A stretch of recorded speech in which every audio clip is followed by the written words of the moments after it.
That's it.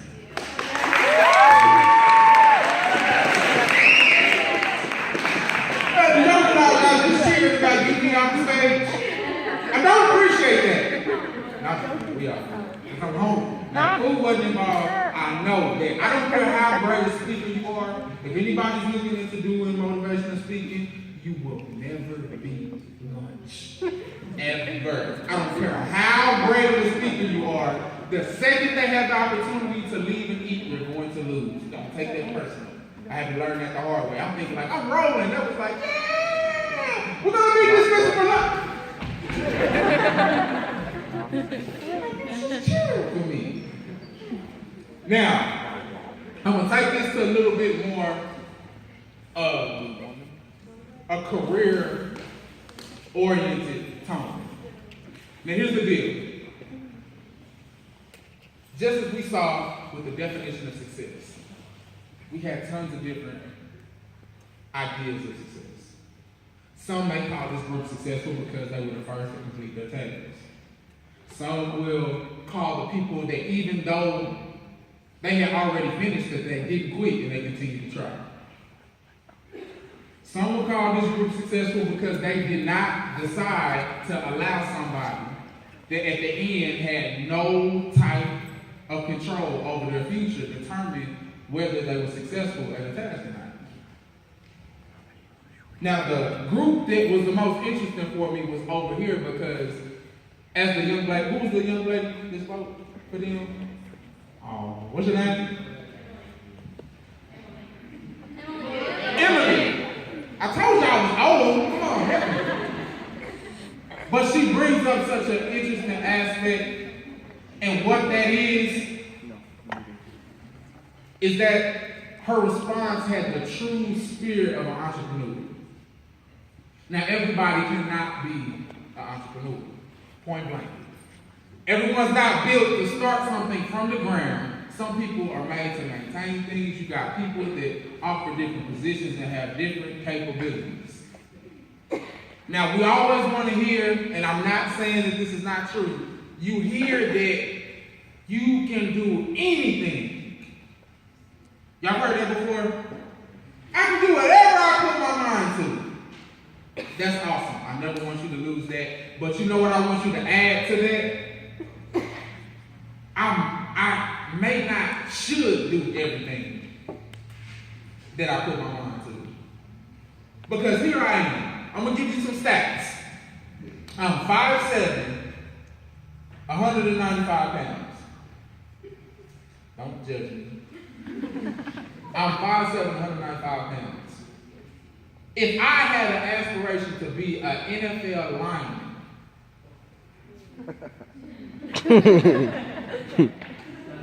you can't tell me that I can't be an NFL lineman. It is a possibility for me to be an NFL lineman. Now,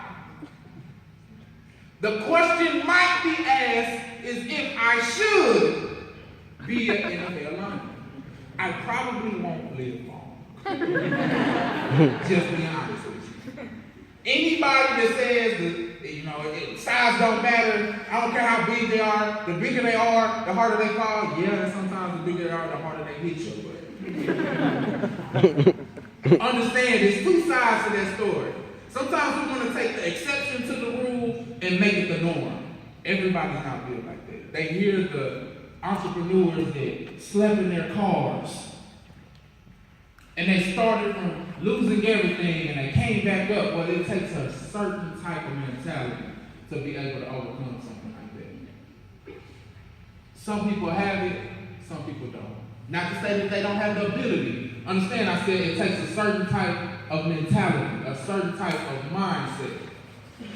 So when you're going forward and we start talking about what we can be, the first thing I really want you to ask yourself, when no one else is around, if money was not in the picture, what would I want to do?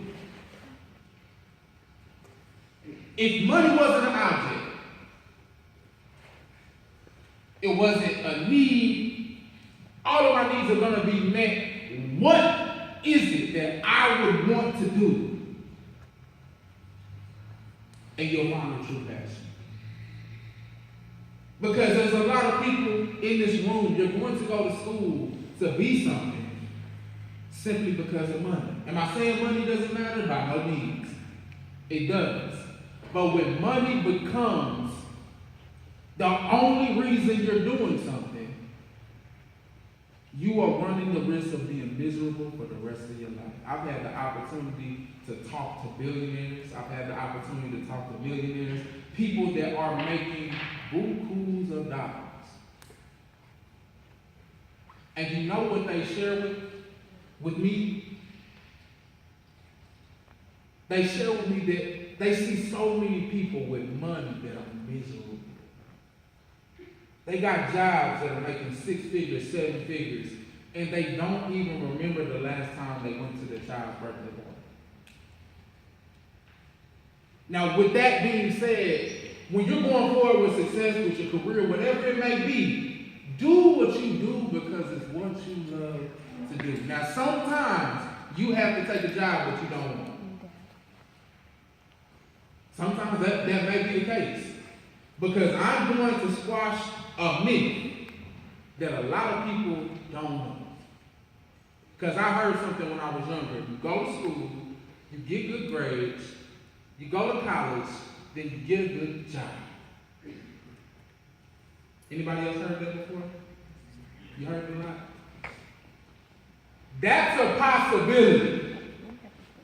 But I know people with master's degrees working at Walgreens. Understand this, there's nothing wrong with education, but the second you decide to go to that institution and invest 4 years, 6 years, however long of your life, before you go in there and do that, understand that that diploma does not guarantee you a job. I see plenty of people that leave college with great grades, and because they did not begin to prepare for what they wanted to go into, and they were so focused on getting an A and pleasing their professor that they left the university with nothing but a piece of paper and $50,000 in debt. This isn't the hoorah portion of this speech, but I want y'all to grasp this so you'll understand more on what I'm about to close with. You gotta find out what you want to do. Some of the things that are going to happen within this group of people right now don't even exist right now. Some of the apps, some of the technology, some of the programs, some of the books, some of the positions, they don't even exist yet. Why? Because you're going to create them.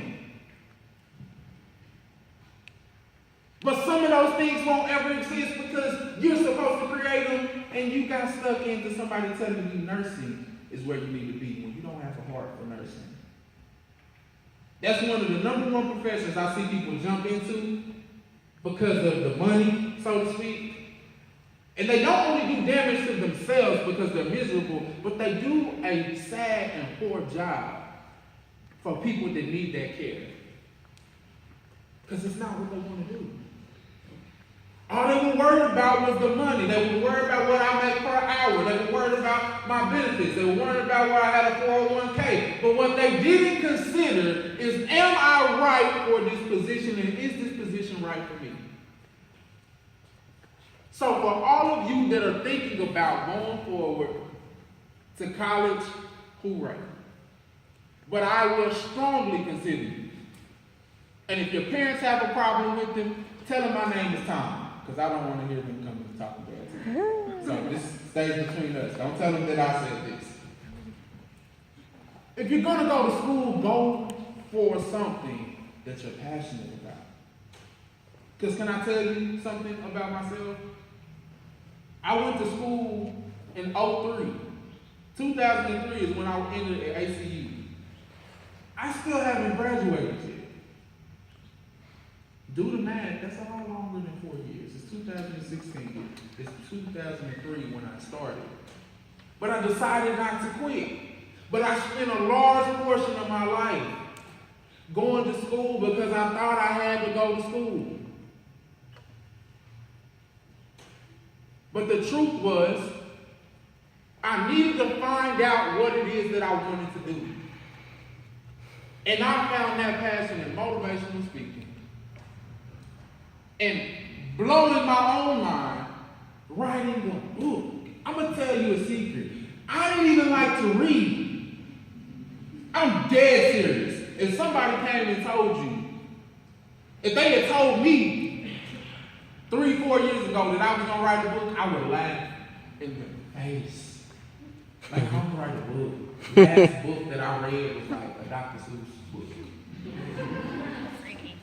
I didn't even read when I was in school. Like, Cliff Notes was the best thing ever.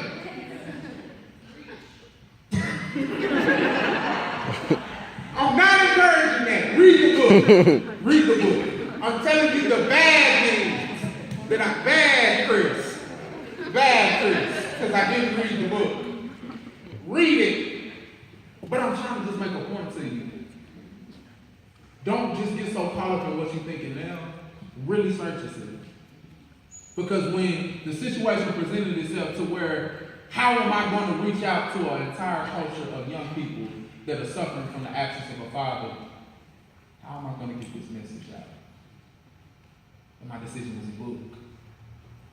When I wrote this book, I wrote it in consideration for every child that goes to bed at night wanting to know what their father is. I did it for every single mother that had to get presents for their child and put the father's name on it to try to save their child some grief. I had a mission, I had a purpose in why I was doing something, and it forced me to do something that I didn't even think that I had the capability to do. But my circumstance pulled it out of me. When you go to do something, you own it. You can't just come and pass off on something, do it mediocre. You got to put your heart into it. And that's the problem. We don't continue to put ourselves in positions. We're not willing to make the sacrifice necessary to do what we really say that we want. And I'm not saying that you don't want it. You don't want it bad enough to act. So when I look at this logo right here, it means so much more to me than when you look at it.